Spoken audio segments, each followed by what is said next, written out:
today in our program from wherever you are. SIGA is an independent non-profit research and public policy institution that's based in Istanbul, Turkey. It's affiliated with Istanbul Zaim University. Its mission is to conduct high-quality research and analysis, educate the public and policymakers, train experts, and propose novel ideas and policy recommendations regarding global policies and relations impacting the Islamic world and the development and progress of Muslim societies. In the past 5 years, we've organized 10 international conferences and over 150 seminars, webinars, book discussions, workshops, and symposia. Today, we are pleased to announce the premiere of our new activity called Diwaniya, or Town Hall Meeting.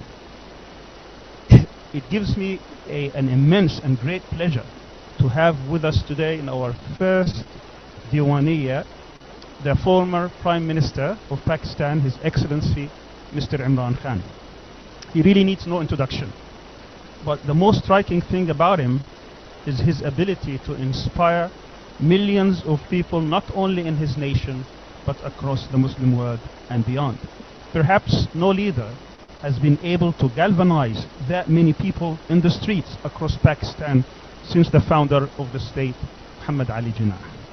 Today, we will ask the Prime Minister questions that will focus on international affairs, global politics, the Muslim world, and many other topics. But before we start our questions, I would like to thank our audience here who come from across the Muslim world, who would also participate in the questioning the Prime Minister. But before we do that, I would like to introduce my colleague and co-moderator, Mr. Awais Khan, who is a research fellow here at SIGA. He will explain the format of today's program and how it will be conducted. Awais. Assalamu alaikum and welcome to everybody. This is our inaugural Diwaniya event. It is an event inspired by tradition, Muslim tradition, in which public leaders bring together scholars, public policy experts, and students and engage in an open, on-the-record dialogue about issues of mutual concern. So today, I'm honored and esteemed to have all of these very bright minds and thought leaders from the Muslim world here gathered together with Mr. Imran Khan. The format of the session will be that we have collected a number of questions from online and from other platforms, and we have grouped these in 15 odd categories, and each category will ask a question. It will take 60 seconds approximately on the questioner's behalf, and then we will have a back and forth conversation with His Excellency. Each question we hope to give an average of 5 minutes in response. So I welcome everybody, and without further delay, let's jump right in.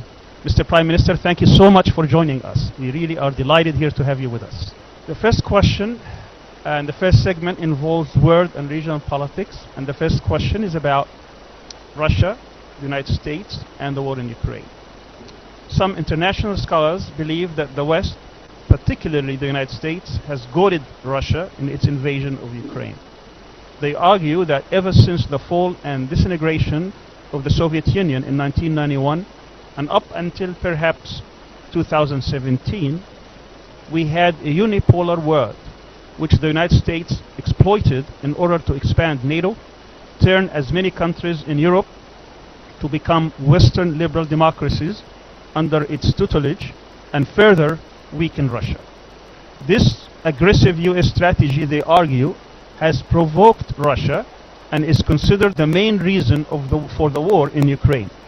On the other hand, the majority of Western leaders argue that the main reason for invading Russia is an aggressive Russian policy where Russian leader Vladimir Putin wants to restore Greater Russia and subject some of the former Soviet satellites to Russia's rule and dictates. You've been a keen observer of world politics and dealt directly with world leaders. Which argument do you believe, and how do you see the end of this brutal conflict? Thank you very much for inviting me to this, your first, I believe, inaugural session on question and answers. I want to thank SIGA for honoring me today, and I hope I'll be able to answer all your questions. Now, this is the whole Ukraine-Russian conflict. I happen to be visiting Moscow on the day when Russia decided to go into Ukraine. So, you know, I had a meeting that same day with President Putin. So I know the Russian point of view. And the Russian point of view is that we had repeatedly indicated to the Western countries that we would not allow NATO to come right onto our doorsteps. And their argument is that just like the United States would not want Russia all their weaponry.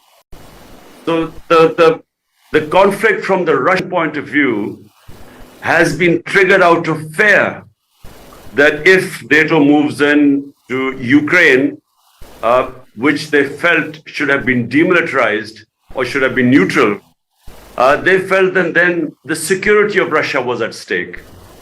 And the other thing was that President Putin kept saying that in the past, Western leaders, American leaders, had all told him that, look, this will not happen. And they had given him assurances. And so unfortunately, he said that these assurances were broken and hence the conflict. The Western point of view is very straightforward, that this is Russian aggression. It's invasion. It's coming into they invaded a country and they're blaming Russia for all this destruction that is taking place due to war.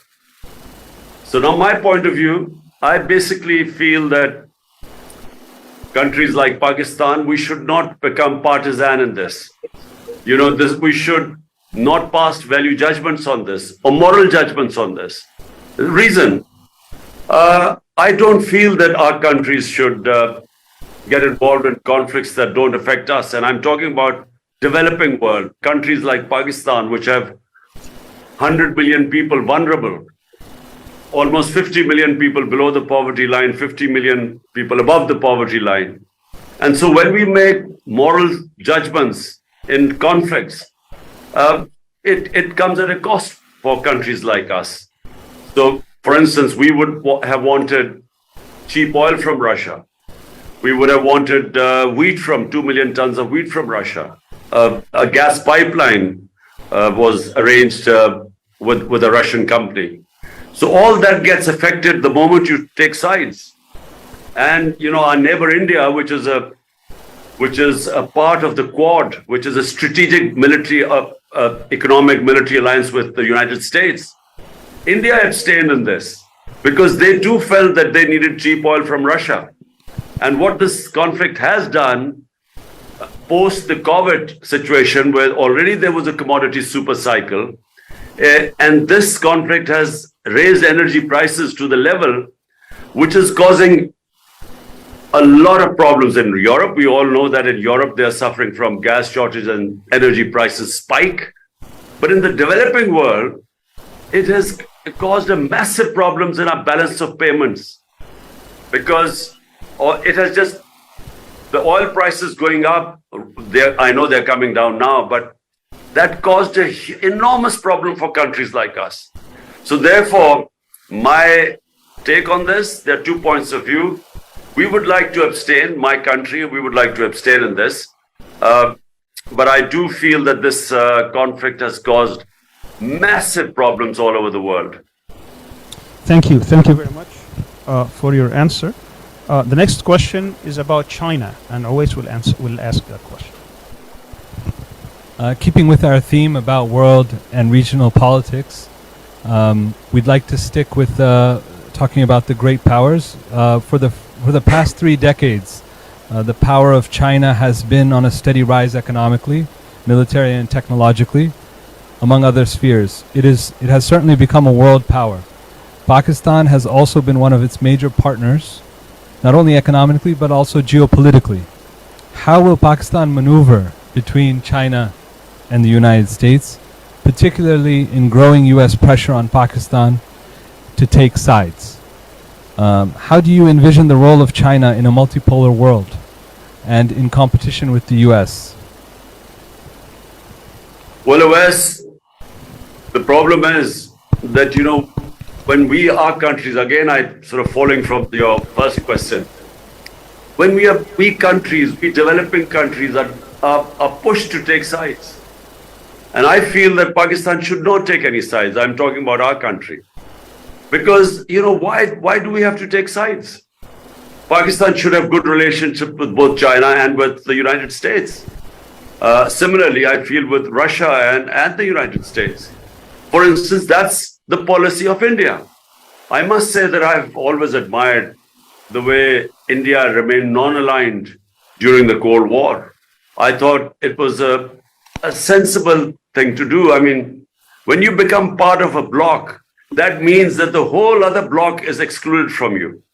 And of course, great powers do put enormous pressure on you to take sides.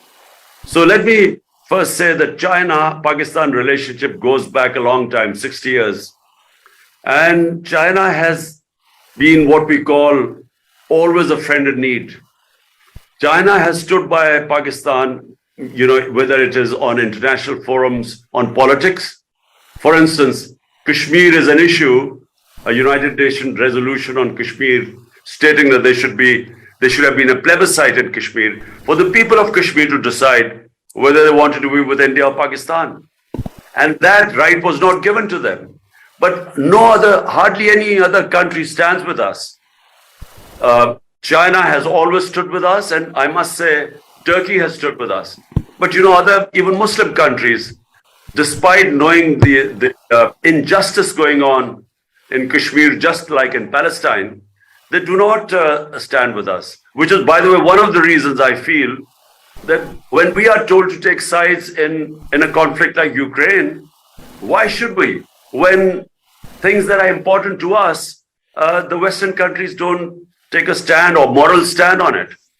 And so I feel that, I think we should be non-aligned in this. We should be neutral. We should be friendly with both. But about China, I have seen the development of China in the last 30 years. And I must say, what they have achieved there is no precedence in human history of what China has achieved. They have lifted 700 million people out of poverty in the last 35, 40 years. It's never been done in human history. And when you go to China, the rate of their development is phenomenal. And I just do not think that Western countries will be able to compete with them. Because, the electoral politics, it has its limitations. I mean, the amount of maneuvering a democratic government which comes about through electoral politics, you have a lot of limitations. In China, what is considered national interest, the people stand with the government. And what they managed to do, like for instance, shifting populations, I don't think that can happen in Western countries. So I just don't think that the other countries will be able to stop the growth of China. Their system of meritocracy. I visited China and I saw the way they bring up all their talent. And then their single focus, long-term planning. I haven't seen such long-term planning in most countries. Certainly countries like us, which every 5 years are supposed to have elections. So very rarely governments plan beyond 5 years. But in China, they have just planned so far ahead. And then they single-handedly pursue their goals. And I feel that, China is going to be the, I think it will leave everyone behind. Thank you very much, respected Chairman. I cannot leave the issue of China aside as a Muslim think tank and not raise the plight of the Uyghur Muslims. On a lot of issues, Muslims around the world are concerned about the events that are happening in Xinjiang. Pakistan has been a champion of Muslims all around the world. How do we hold both of this in tension? Well, let me say that, the Pakistan-China relationship is such that whatever the issues of Uyghurs, we have always, the Chinese have always preferred to speak behind closed doors. They're very, their system is such that they hate talking about sensitive issues like Uyghurs in public.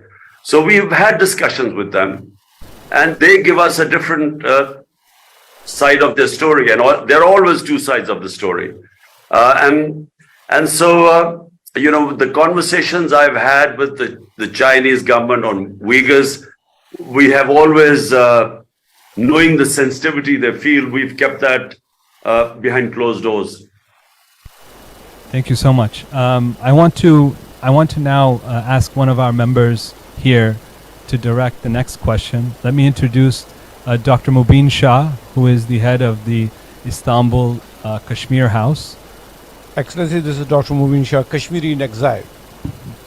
As far as we can tell, in its hour of need, Pakistan has all but abandoned Kashmir in everything but territory. What is your and PTI solution for the people of Kashmir? When in power, how would you maneuver support for Kashmiri resistance movement, taking Ukraine as a model within Muslim world, with OIC as the biggest support factor to impose sanctions and back resistance of Kashmiris militarily?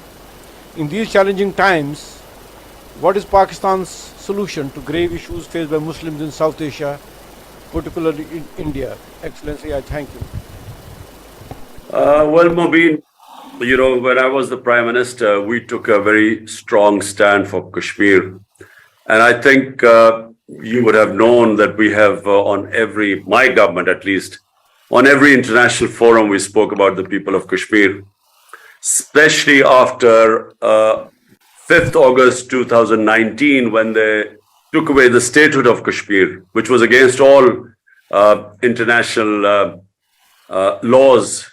It was against the United Nations Security Council resolution, which clearly stated that, Kashmir would have a special status until they were given their right of self-determination.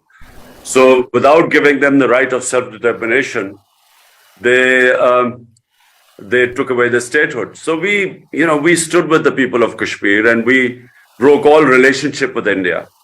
And that has remained up to this point. It's the case now that we actually have broken relationship with India, and at every international forum we have tried to put pressure on them. Now, apart from that, what else can we do? Give them moral support them everywhere. But when you say, I don't know what you mean. I mean, do you think we should militarily go into Kashmir, which is obviously clearly not an option? There are two nuclear armed countries. It's not a Ukraine type situation. Pakistan and India, the moment there is a conflict, I think there is always a danger that it will go out of hand. In Ukraine, for instance, if Ukraine had nuclear weapons, firstly, this might not have happened, this conflict. But had it happened, the whole world would have been petrified of a nuclear war. So therefore, with Pakistan, India, military solutions are not an option. Short of that, what else can we do? Well, raise it on every forum, and it has cost Pakistan quite a lot by breaking away all diplomatic relationships with India since 5th August 2019. So what kind of words of hope can you give the people of Kashmir? Because this is a very bleak picture right now. It's, circumstances always change. I am a firm believer that, you just keep pressure. People of Kashmir have patience. They have given tremendous sacrifices. Almost, 100,000 Kashmirs have been martyred in the last 30 years just above 40, or around about 40 years. But, they are resolute. They're not giving up. And this will, sooner or later, the Indian government will have to restore their rights. At the moment, the people of Kashmir are just deprived of all rights. And what the Indian government hopes to do is to alter the balance, the demography of Kashmir by settling in non-Muslims into non-Kashmiris and Muslims into Kashmir. And what they hope is that eventually the balance will be changed, and when they have elections or plebiscite, there will be more non-Muslims who will then vote for India. So this is the game plan for India, but it's not working because the people of Kashmir have not given up. And I think the settlers find it very difficult to move into Kashmir in a hostile environment. And I really believe, I am a firm believer that Kashmiris will get their independence, their right of self-determination. Thank you. Thank you very much. Our next question is about Pakistan's nuclear policy, and it will be asked by Dr. Nizar Turkish, who is the director of the Bayan Center for Studies from Libya. Dr. Thank you. Nizar. Thanks. As the only Muslim state that has nuclear weapon, can Pakistan potentially provide a nuclear cover for the Muslim world? In other words, do you think Pakistan should put other nuclear power nations notice that they cannot use nuclear weapons against other Muslim states, because that would also constitute aggressive against Pakistan? For example, can Pakistan give nuclear cover against Israel potential use of nuclear weapons against its neighbors? Is it strategic in the area or just restricted for Pakistan, this nuclear weapon? Well, at the moment, first of all, let me tell you, I'm not a great fan of nuclear weapons because I do believe in settling your issues. I'm not also a great fan of military solutions. For instance, I would never try and solve issues militarily, but for me, it is basically for defense. I mean, if someone is going to take away your freedom, then that's when you fight for it and you use military. So the Pakistan military, the nuclear program has always been a defensive one because India is 7 times the size of Pakistan. It has huge resources now.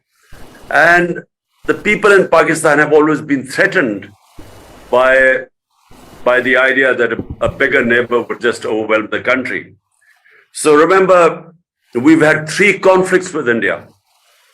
And this was from 48, 1965, and then 1971. And so ever since Pakistan's had the nuclear program, we actually have had no conflict. So it gives the country of 220 million people security when you're facing a neighbor which is 1.3 billion people. And hence, it's a nuclear program for Pakistan is essentially defensive. So just to clarify this point, if in the future you were prime minister and a Muslim country was threatened with nuclear weapons, will you take action or just stand by? Well, I can't say right now that Pakistan would be able to stand up for other Muslim countries right now. I just think that, the idea of, I again repeat, the idea of a nuclear war, the idea that you will actually be face to face with another country with nuclear weapons is beyond my imagination. And I say this simply because, nuclear war is the end of the world. You must remember it's a suicide attack on the world because I don't think the world will be able to sustain or survive a nuclear holocaust. So, the answer to the question is simply that there are other ways that the Muslim countries can put pressure on the injustices that are going against the Muslim countries, and that is through the OIC. Unfortunately, right now, the OIC has not really fulfilled its role as an organization that would stand up for Muslim causes. Unfortunately, there are too many self-interests. There is not enough, governments are not enough representative in the OIC. In other words, they don't represent the public opinion. So the public opinion all over the Muslim world is the same. They feel the pain of what is happening, injustices in the Muslim countries. But when you have governments that have no connection with the public opinion, then they're not bothered what the public opinion thinks. And hence you find very few countries which have spoken out for Muslim causes. Because only those countries where you have Muslim democracies, where you have governments representing the public opinion, only they speak out against the injustices, say in Palestine and Kashmir and elsewhere. Thank you so much. We're going to move on to our second segment, and this is a good segue to talk about the Muslim world and the Ummah. I have with us Mr. Naeem Jinnah from the center, who is the director of the Afro-Middle East Center in South Africa. He's joining us online. Thank you, Uwais. Excellency, in many of your speeches, you have equated Western intervention in Iran to how the West interferes in the internal affairs of Pakistan as well. And of course, you know, many of us believe that there's a personal issue here for yourself also. Since the 1979 Iranian Revolution, Iran adopted a kind of policy of independence, neither East nor West as they called it, and coupled that, in fact, with hostility towards foreign powers, promoting what it regarded as its version of an Islamic state. That country, Iran, has now lived under sanctions for 43 years almost. Sanctions, destabilization, etc., with the objective, of course, of regime change in Iran. From a Pakistani perspective, how do you view Iran? A hostile power, a potential strategic partner, a competitor? And I ask this question particularly in light of your earlier comments about non-alignment, I think, which is a very valuable articulation. And how exactly is Western pressure on Iran similar to that on Pakistan? Well, in Iran during Mohammad Mossadegh's premiership, and his government was removed, and this is now documented, was removed by the CIA. And it was because an independent-minded prime minister came and took over in Iran and wanted to make policies for the interest of the people of Iran. And so we all, you know, we all know what happened to him. You know, there was this, first of all, there was this campaign, propaganda campaign against him in the media. Then it was the opposition parties were paid to do demonstrations against the government of Prime Minister Mossadegh, and then his own party members were given money to change party affiliation, and eventually it was the final was the army which removed him. So it was a very similar pattern followed when my government was dismissed. But you know, let me just talk about Iran. I find that it is most important for a country to live with dignity and self-respect. I mean, that for me is the most important thing. You know, we Muslims, our oath with the Almighty is La ilaha illallah. There is no God but Allah. It gives us dignity, self-respect. We are not supposed to bow in front of anyone but the Almighty. And the Muslim countries, you know, when they become subservient or when they become client states, when they lose their dignity, you know, and unfortunately in Pakistan, we have suffered from this. I have found the Pakistan's foreign policy, vast majority of the people of Pakistan have found it very undignified, because we have relied on aid and we stretch our hands and we get money, or we fight other people's war, and then, you know, we participate. A lot of our own people die in this, and we do it for foreign aid or US dollars. And I think, you know, it has consequences for a society. Number one, the society never learns to stand on its own feet, because only when you stand on your own feet do you realize your strength. But when you're always having crutches of foreign aid, just because, you know, you're trying to serve someone else's foreign policy objectives, you lose your dignity. And for me, the people of Iran might have suffered, But, they haven't lost their dignity. They we will disagree with, maybe what their worldview is. We might disagree with their worldview of Islam. But, you cannot disagree with them standing for their sovereignty. So, I admire that about them. Our next question comes from Maryam Khan, who is a PhD candidate at Istanbul Sabahattin Zaim University and also a research associate at SIGA. Assalamu alaikum. It's really a pleasure to sit in front of you. I am personally a voter of PTI and I'll be ever. My question is regarding Afghanistan. It's been after 2-decade-long war of US against Afghanistan. Taliban have turned to power now, which wasn't supported by leftists in Pakistan because they saw them as a source of terrorism. Now, we Pakistanis are again facing a wave of terrorism and Islamabad is on high alert.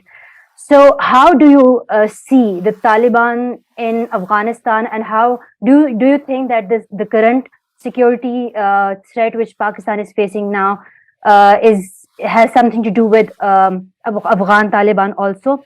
Also, you have supported a lot of laws like blasphemy law and religion-based laws, but on the same time you have criticized a lot of religious parties which were in the coalition. So how do you see the role of religion in the politics? Thank you so much. Okay, so first of all, you must differentiate between the Afghan Taliban and the Pakistan Taliban. The Afghan Taliban are completely different. Their aims and objectives are completely different to the TTP, which is the Pakistan Taliban. Who were the Pakistan Taliban? When the Afghan Jihad was conducted from the soil of Pakistan, it was conducted to what was called the tribal areas of Pakistan, or FATA. Now, these were areas adjoining the Afghan border. And all the sort of incursions into Afghanistan by the Mujahideen were from the tribal area. And a lot of the fighters also from Pakistan were from the tribal areas. And there were Pashtuns, which were the Pakistani. You must remember, Afghanistan is 50% Pashtun, and 2/3 of Pashtun live in Pakistan. And most of them along the border, the eastern border of Afghanistan. So therefore, there was a lot of Pashtun sympathy for the Afghan Jihad.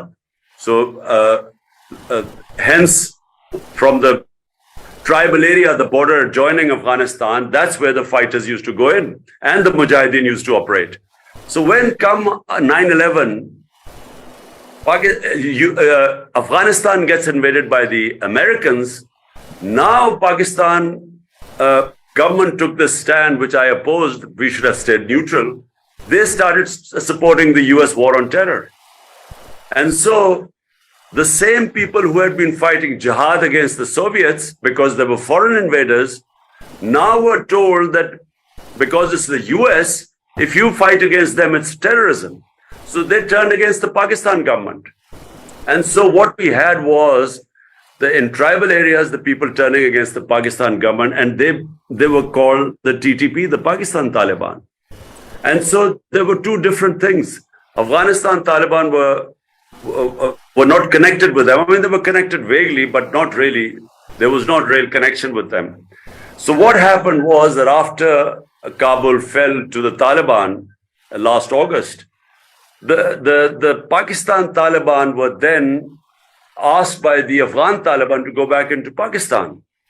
And unfortunately, that was a great time for us my government was already negotiating with them so that we would do a resettlement of these people, because there were about 40,000 people which were moving into Pakistan, amongst them about 5,000 to 10,000 fighters, but their families too.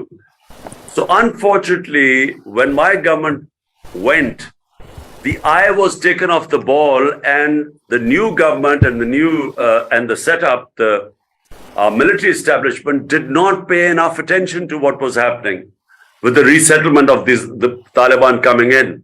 And so therefore we have this wave of terrorism coming in now, and this is all along what was the former FATA, the former tribal areas, because they've got merged into Pakistan. So we have a wave of terrorism in Pakistan right now, and this needs to be dealt with before it goes out of hand. Now I come to what you're talking about, religious parties and religious laws. Look, let me first tell you about the blasphemy law. The blasphemy law was not made by Pakistan. It was made by the British when they were ruling India. And the idea of the blasphemy law was that if one religious community, and remember there were multi-religious communities living in villages. There were Hindus, there were Sikhs, there were Muslims, there were Christians. So if one religious community said something which was derogatory against another religious community of a sacred entity, so there would be riots, there would be a lot of people killed. So the British then brought in this blasphemy law that you were not allowed to say anything derogatory about any religious entity of any other religion. That's how it came about, to stop riots. So therefore, rather than there being lynching crowds and lynching mobs going on and killing people who thought that their religion, blasphemy had been committed against them, now it was an offense, so you had to actually go to court to prove that. So that was to stop mob violence, lynching crowds. So Pakistan basically inherited the policy. And in Pakistan, it makes sense because we have different religions here. And we have had in the past, when someone thinks that our religion has been blasphemed, there've been mob violence. There've been people lynched. And this now is an offense in Pakistan because you have to prove that it's blasphemy. And for that, you have to go to a court. Very well. Thank you. Thank you very much. Our next question is about Turkey. And we have with us Dr. Yasin Aktay. Dr. Aktay is a professor at Bayezid Yildirim University. And also he is a former member of parliament and widely known here in Turkey. Dr. Aktay. First of all, thank you very much for sharing your very, very valuable perspective with us, and thank to SIGA for gathering us together in this platform. For the past 2 decades, Turkey has become an important and rising power, not only in its region, but also in the Muslim world. I think you can share this idea, this view. The relationship between Pakistan and Turkey is the lasting legacy of pan-Islamism. The story is well known, as you know. Muslims in the subcontinent supported the Turkish people with their bodies and wealth during the height of colonialism.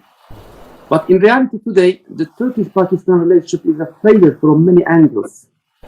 The historical nostalgia has been manipulated by NATO interests, as it was dominated and controlled by the military through the Cold War years. Today, it has resulted in nothing tangible. No visa-free travel, no free trade agreement, no military alliance, no free technology transfer agreement, no people-to-people cooperation, etc. Now my question is coming. Do you feel Pakistan has benefited from Turkey's rise? And if so, how? And do you envision a strategic partnership beyond rhetoric between the two important Muslim states? And lastly, what other Muslim states do you see as strategic partners to Pakistan? Thank you. Well, first of all, let me say that there's a people-to-people relationship between the people of Turkey and Pakistan. And this, again, what you quite rightly pointed out in history, was at a time when in Turkey, the Western powers or European powers were about to take over in the 20s or late 1919s and 1920. At the time we were fighting, a lot of the Muslims of India and what is now Pakistan collected a lot of money, and they gave they were standing with the people of Turkey, and I think that's what is remembered in the Turkish mindset. So the relationship is very deep. When I became the Prime Minister, with President Erdogan, I had a very good relationship, and we were trying our best to further our contacts. I was only in power for 3.5 years. And in that time, unfortunately, Corona came in. The 2 years were basically 1.5 years were lost in the coronavirus. And so for our first year, we had a bankrupt country, so we were trying to be solvent.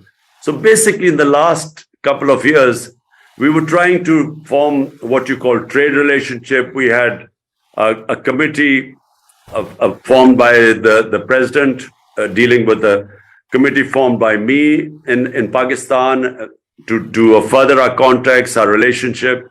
It was quite a relationship which covered a wide area of things. And unfortunately that, when my government was removed, we were just deepening our relationship, and there were various political crises which kept coming on the way. And but I do feel that for the future, the relationship with Pakistan and Turkey will grow. Look, Pakistan has gone through a bad period in the last 30 years. We lost our momentum of growth. Pakistan just did not live up to its economic potential. We had two terrible governments of two political families who ruled us for 30 years. And they're still here. They've been in power for 8 months. And they have basically run this country into the ground. So Pakistan in the 60s was one of the fastest growing economies in the world.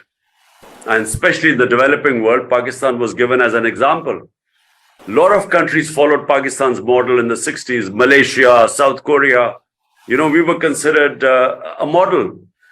And as I said, unfortunately, in the last 3 decades, we lost that momentum because, we had very poor governance.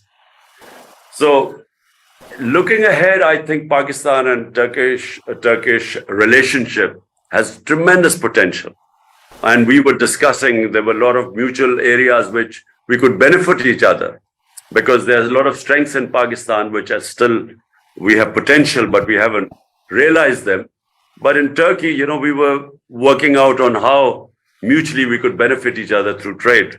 I can't leave this without mentioning that you and President Erdogan, and I believe also the President of Iran, were talking about how to confront Islamophobia. Say, in 1 minute, what project do you think the 3 countries should embark upon to confront this rising problem of Islamophobia? You see, Islamophobia, let me just give you I'm just going to be very quick about this. This all started when the Iranian Revolution took place. There was a fear in the Western countries that all Muslim countries will be taken over by Islamic revolutions. And so they divided the Muslim world between moderates and fundamentalists. And in 1989, when Salman Rushdie, or sometime then when Salman Rushdie wrote that book, Satanic Verses, there was a wave of anger in the Muslim countries. The West could not understand why were the Muslims so upset, because they, especially Europeans, their idea of religion, or the way they treat, for instance, Jesus Christ, is completely different to the way Muslims love and respect and revere our Holy Prophet Muhammad, peace be upon him. And they couldn't understand this. And the Muslim world never explained to them why were they so upset. And so that added to this suspicion about Islam.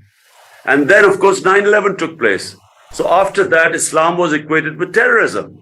For somehow, suicide attacks were only by Muslims, because we were supposed to be these radical people. And unfortunately, the worst role was played by the heads of Muslim states. Everyone, rather than trying to explain to the Western countries that, look, radicals, moderates, and liberals are in every human community. There is no such thing as radical Islam or Islamic terrorism. These were terms given to create the impression that somehow terrorism and radicalism was connected with Islam. And the Muslim heads of state were so keen to become all moderates and liberals just to please the Western countries, they never explained to them that there is only one Islam, and that is of Muhammad sallallahu alaihi wasallam. And unfortunately, we never ever helped fight Islamophobia. We never, by never explaining anything to them. So Muslims in Western countries suffered a lot after 9/11 because, as I said, Islam was equated to terrorism. And there was this radical Islam, Muslims kept saying we're all against radical Islam. But how was the man in the West ever supposed to understand the difference between moderate and liberal Islam? So they thought of all of Muslims as terrorists. So now what needs to be done is that OIC must take the premier role in this to explain to Western countries. They must form a body of scholars which will be able to speak to the Western countries in their own language. So to make them understand, the differences, what causes problems between and what causes Islamophobia. And I feel that can be done. And I also feel that, Al Jazeera, TRT, channels that can sort of give the Islamic version to the Western countries are very important. They need to have material which will explain to the Western countries about Islam. Majority of the people in the West do not understand Islam. And the problem is that it can be manipulated by those people who are anti-Islam. So they can manipulate this ignorance against us. And that's why it is very important communication through media, and OIC should take responsibility for this. Thank you so much. I want to remind all the participants that we need to move faster because the time of the chairman is quite precious. And the next person we have is Nasruzzaman Naeem. He is the head of the Bangladeshi Student Association in Turkey and also a PhD student at Istanbul Swatin Zaim University. The floor is yours. Thank you, Mr. President. Thank you, Mr. Moderator, for giving me the opportunity. As we are talking of the Ummah today, let's turn to an issue closer to home. As we all know that both Bangladesh and Pakistan contains a significant proportion of Muslim population in the world today. But it is unfortunate and it is apparent that the relationships between Bangladesh and Pakistan are not good. So why is this the case in your opinion? Also, we often speak about the brotherly relationships between Muslim majority countries, but all of those talks are actually empty. So as a politician, what is your vision regarding Bangladesh? And also as a politician, what would you suggest as way forwards to improve the relationship between Bangladesh and Pakistan in near future? Thank you. Well, first of all, the reason why our relationship has not grown or improved is because of sadly the events of 1970-71, when the ruling party, the party that should have been given government, the majority party was not given, was not allowed to have its mandate and form government in Pakistan. And that led to the break of Pakistan and the formation of Bangladesh. But unfortunately, the events that followed, the military operation which followed, that created that deep, what should I say, not animosity, but it created that distance between the two countries because of the suffering which took place because of the military action. So my government, I reached out to the Bangladesh Prime Minister, and I also invited her to Pakistan. But the relationship is not what it ought to be. It should be a much better relationship. There have been periods in which the relationship seems to have thawed, but for some reason the relationship has not grown. But I do agree with you that as two of probably the countries with the biggest population, Muslim populations, we should have far better relationship than it is right now. Thank you very much. Our next question is about Palestine, and it will be asked by Mr. Jalal Shaib, who is a senior research associate at the Center for Islamic Global Affairs. Jalal? Thank you, Doctor. Assalamu alaikum. My question is regarding the Palestinian cause and the normalization with Israel. And as you know, all of you, the cause is witnessing now the worst days. If we look back to the history, we see each state in the Muslim world which normalized its relationships with Israel found for itself like an excuse under the big name, the umbrella, the realpolitik. Some of them make the excuse of to avoid foreign pressures. Some of them to get back their own land, like Egypt and Camp David.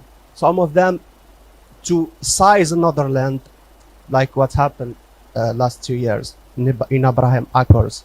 Some of them to get to win and to gain stability or prosperity inside. Some of them to get protection from foreign threats, like some of the Gulf states and Iran. But in all the cases, those states were the winners and still the winners. And the loser, unfortunately, is the Palestinian cause. Now, as we know, Pakistan is still suffering from the Kashmir problem, more international pressures, and instability inside. My question to you, Mr. Imran Khan, can you assure million of Muslims and people across the world that Pakistan, under the leadership of Mr. Imran Khan, will never sacrifice Palestinian rights and Jerusalem, and will never normalize the relationships with the Zionist state under any excuse? Thank you. Well, you know, the founder of Pakistan, who we call Quaid-e-Azam, the great leader, you know, he in 1948 gave a statement on Palestine, and he spoke about the injustice which was being done to the people of Palestine. And he was very clear that Pakistan would not accept or would not recognize Israel as long as the people of Palestine were not given justice. So that has been basically the line of all Pakistani heads of state since then. And secondly, we have the issue of Palestine is almost exactly the same as the people of Kashmir. So the moment we give up, you know, our principal stand on the recognition of Israel, means that we give up on Kashmir too, because the issues are more or less the same. There are United Nations Security Council resolutions which are more or less the same on Kashmir as well as Palestine. And you know, if we say that the moment we recognize Israel, then we have abandoned the people of Palestine for them to get a just settlement for a homeland. And then we cannot take a stand for the people of Kashmir either. So therefore, I don't think any Pakistani head of state will ever recognize Israel, no matter how tempting it is, because Israel is powerful in the sense it has huge influence in the United States. So United States being a superpower, every country wants to have a good relationship with them. So the temptation is that if you are friendly, if you recognize Israel, you will have a good relationship with the US. But the problem in Pakistan is that it's a democratic country, and anyone who wants to go to the people, he knows that the public will never accept any head of state who's recognized Israel. Thank you very much. We have 3 short questions, if you may. Thank you very much for staying with us. The next one is going to be Salman Sayyid, who is professor at the University of Leeds, and he is with us online. Very quickly, Dr. Sayyid. One of your greatest achievements has been the popular mobilization of unprecedented scale in Pakistan. And I just want to ask you that how will you harness this popular will not just to demand new and fair elections, but also to replace the current corrupt system inherited from the colonizers. You see, the problem most of the developing world, or what you call the ex-colonies, all of us, the problems we faced are the same. We have struggled to establish rule of law, justice. I mean, justice means rule of law. Rule of law means that everyone is equal before the law. And when you have colonialism, basically the colonials are above law. And in Pakistan, unfortunately, and like most of the developing, like most of the ex-colonial countries, when they got their independence, the rulers mostly took the role of the colonizers, and they put themselves above law.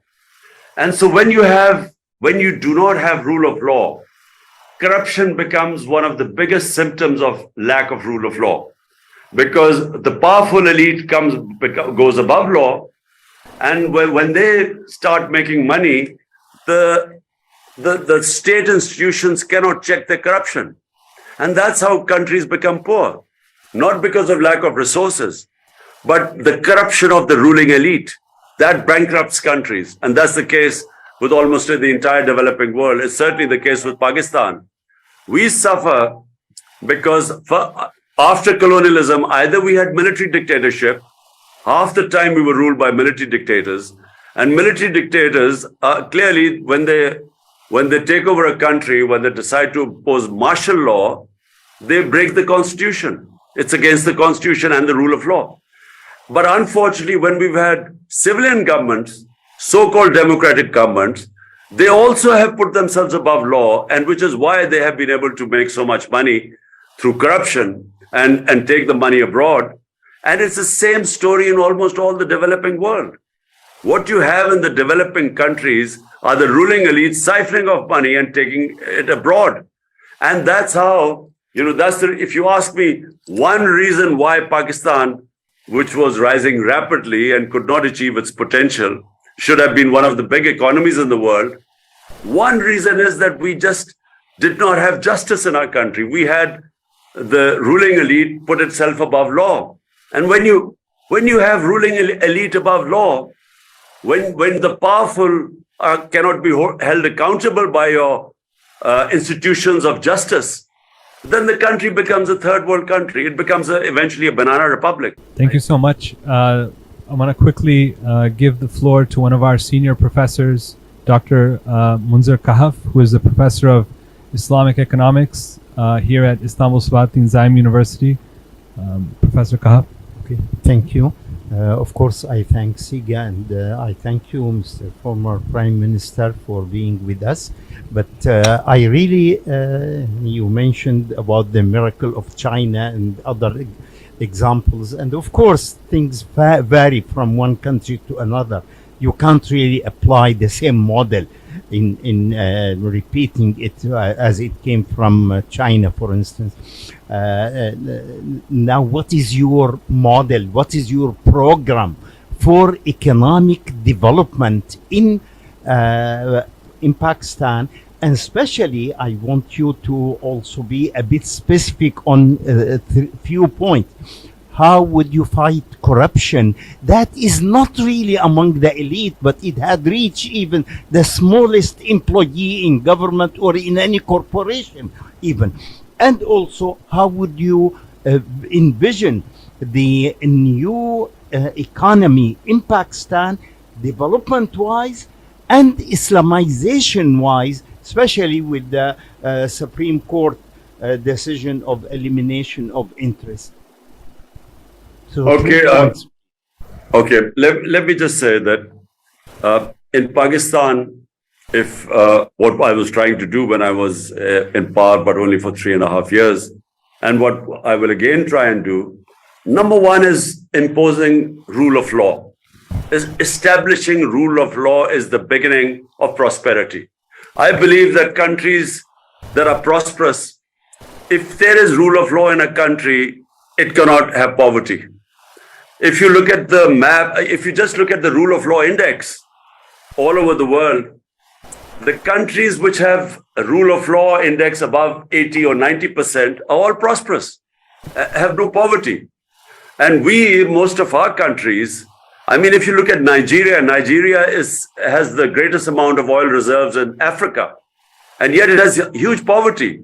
But on rule of law index, Nigeria is 7%.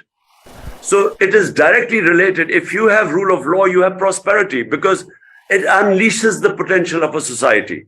You have investment coming into your country. Investment always comes into countries which clean governance. And capital flies from countries which do not have a governance, which don't have rule of law, which have poverty. So number one, and that is going to be the hardest thing to establish. Number one is rule of law, and rule of law will tackle the ruling elite. But Professor, your other 2 points, you know, the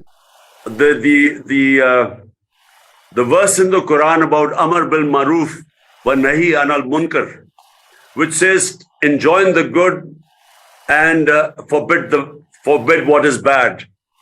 In other words, the moral society, the moral values of a society matter a lot, because when you make corruption unacceptable, when you stand up for the good, you know what? Strangely enough, some of the Western countries of Switzerland, Europe, Scandinavia, they actually work on Amar bil Maruf. The society rejects what is bad. You know, the society fights. So corruption at the lower levels can be fought and what we started in Pakistan was the teachings of the Holy Prophet, Sirat-e-Nabi, because that's what teaches you ethics. And unfortunately, we haven't taught our children ethics through the Sirat-e-Nabi, because the Prophet's life, the way he established the state of Medina, the way he raised the morality of the society, the way he established the rule of law by saying, even if my daughter steals, she will be punished. That countries before you have been destroyed, where the powerful, when they stole, were not punished, and only the poor, weak crooks were punished. And this is, you know, the problem, I repeat, not in Pakistan, all over the developing world. And next is education. You see, in Muslim societies, education has to be considered sacred, as it was at the time of the Prophet. You know, we have not paid enough attention to education towards research and technology. And this is what I was trying to do in Pakistan. We were going to set up excellences of center in technology, because the future is technology. But eventually a country has to be sovereign. I believe that a country must stand its own feet, have dignity and self-respect, and that's what gives it strength. Because, you know, you rely on your own resources. A human being that walks on crutches, his legs will waste away. If the bigger weight we lift, it strengthens us. Same with human societies. If you start depending on aid, which we have, and if you depend on foreign loans and IMF, you would never really learn how to stand on your own feet. So a sovereign country is the key for me for success. Thank you so much for this. This is the last question, Mr. Prime Minister, and it's from one of our sisters and concerning the empowerment of women. Dr. Yasmin Saib is also a research fellow here at the Center for Islamic Global Affairs. Dr. Yasmin? Your Excellency, thank you so much for giving us your time today. I think it's important for us to end this discussion by addressing the question of women and women's empowerment, as we have seen recently incidents in Iran as well as in Afghanistan. Many people have argued that no matter what, Muslim countries can never give women freedom and dignity. That's some of the prevailing arguments that we hear. And so I'd like to know, how do you view this issue, and how would you, accomplish this matter in a society that is quite traditional and conservative in many regards, also in a balanced way, without falling into what I would say, Western liberal ideologies or traps even. Thank you. Okay, so look, first of all, I do believe that, the revolution, what our Prophet Muhammad sallallahu alaihi wasallam did 1500 years ago was a revolution, because he revolutionized the society. There were new concepts that came in, but one of them was he gave rights to women. We don't, we forget that long before the idea of women's rights in Western countries, 1500 years ago, rights were given to women, and in the last sermon of the Holy Prophet, he was very clear. He said, men have rights over women as women have rights over men. So the concept and dignity, of women. So in Muslim societies, if you look at Muslim societies, yes, sometimes when the idea, the whole idea of parda is such, which I feel that we haven't done enough ijtihad on, enough debate on it. But the whole idea of parda for me was protecting the family system, because Islam was very clear that the basis of human society is the family system. So in protecting the family system, the concept of parda came. But unfortunately, we never developed these concepts so that we can protect our family system as well as not stop the potential of our women to grow. And Muslim societies are still developing these concepts. Unfortunately, we have two extremes right now. On one side, we have women who are in the name of parda banned from public life. On the other hand, we have the Western liberal ideas about women's liberation. So I believe that Islam is what we call the middle way. Islam is not a religion of extremes. It says in the Quran, it's a religion of the middle way. But we haven't developed that middle way because there has not been enough research and not enough of debate in Muslim societies of finding that middle way. I do not believe that, the idea when they say the Western idea of the liberation of women, it's almost a competition between a man and a woman in the West now. I don't think Islam is much more the idea of a complementary relationship between a man and a woman. And I think that in Pakistan, in our conservative societies, I think gradually we are finding our way. But one thing that should not happen is, there's a clear verse in the Quran that there is no coercion in religion. You can't force people into religion. So when you do that, it doesn't, human beings have to be, the heart and the mind has to be won over. You can't force human beings through force to follow religious edicts, and it creates problems. It will always create problems. So I'm one of those who believes that it's through dialogue, through debate, through making people understand the true teachings of our Holy Prophet Sallallahu Alaihi Wasallam. I think that's the way you win over people, but not by force. Thank you so much. Before we conclude, I just want to let you know that we received many questions. We tried to field some of them today. There are many other questions that we couldn't get in, hopefully in the future. But there is one question that I thought needs to be asked, and it's coming from the family of Dr. Afia Siddiqui, which says, if you come back to power as Prime Minister, can you commit to doing everything in your power to repatriate the daughter of the nation, Dr. Afia Siddiqui, within the first few months of your rule? Well, I can only tell the family of Afia Siddiqui that what she went through, first of all, it is tragic what she's been through to Afia Siddiqui. But we thought we came quite close to getting her released. We had negotiations going on with the US government, and there was a thing of a give and take. We were trying to work out on a formula how to get her out of the US prison. But unfortunately, it just didn't work out. And this was during the Trump administration. And unfortunately, I'm saying that when Trump lost the elections, the negotiations fell apart. But we were I thought we were quite close at one point where we could have done a deal with the US. So we could have got her back.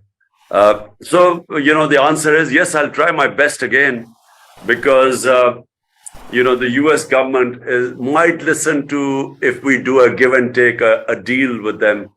But just straight asking for a freedom is not easy, because they say, look, it's rule of law in the US. We have our justice system. She's been sentenced to 84 years in jail.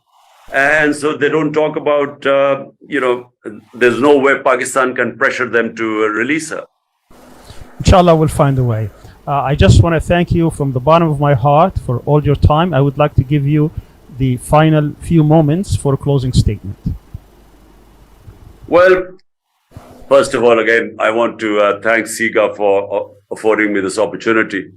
The problem about Muslim world is that, we are still evolving. We are coming out of colonialism.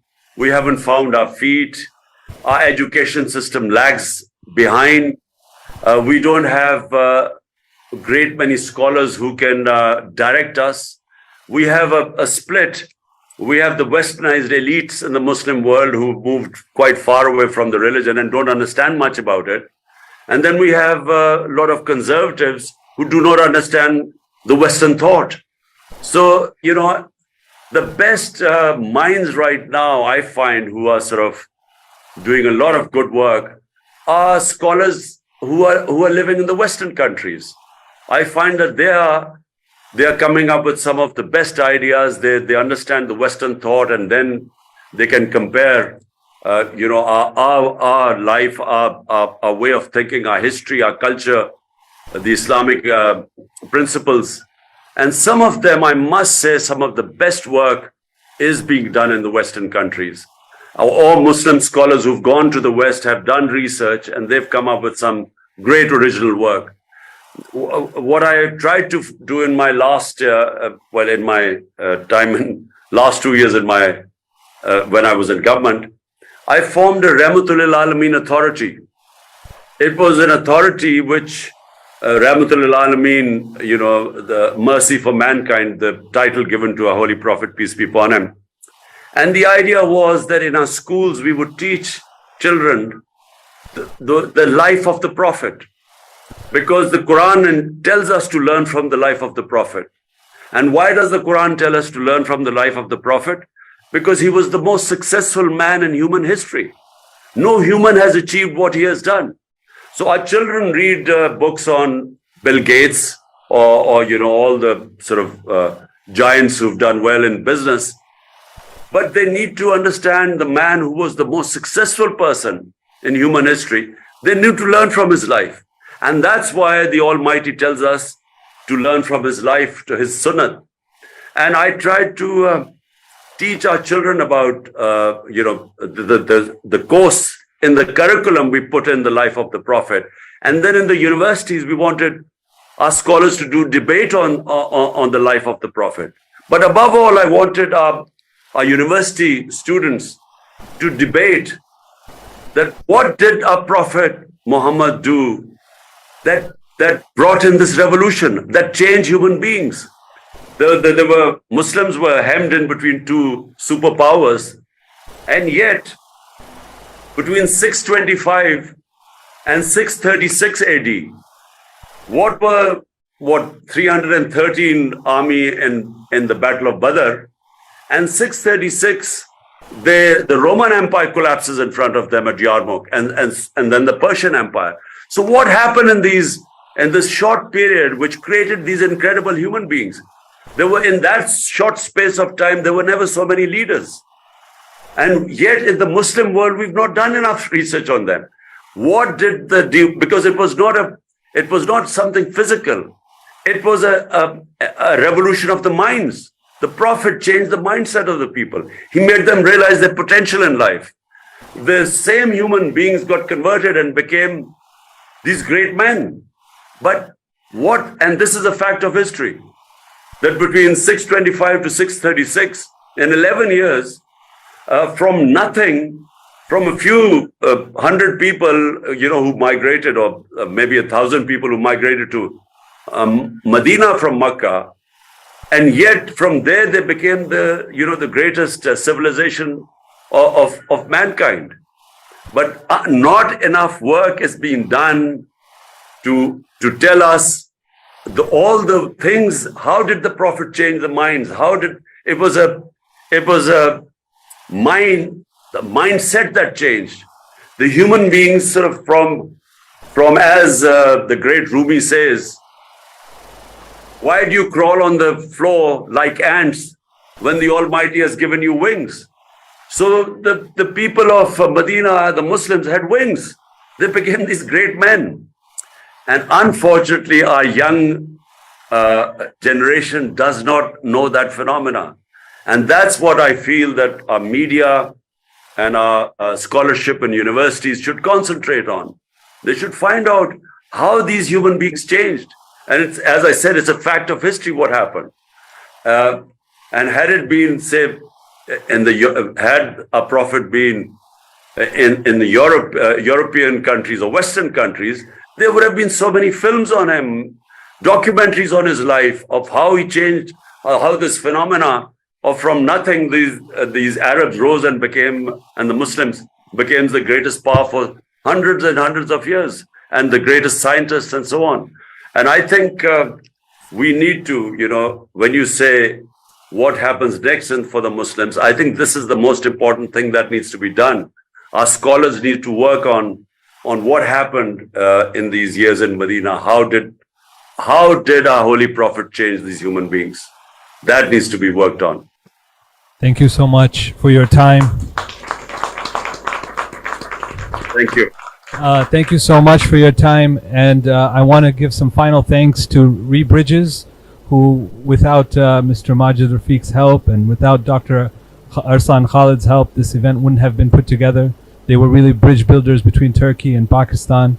I also want to tell you that we benefited a lot from your talk, and I think that you gave us a lot of insight into the future, but also I think we today gave you a chance to enter into Muslim history as someone who is the first Muslim head of state to be in a part of the Diwaniyah, which is an Islamic tradition, to sit with scholars, with people who are thought leaders, and think about problems together.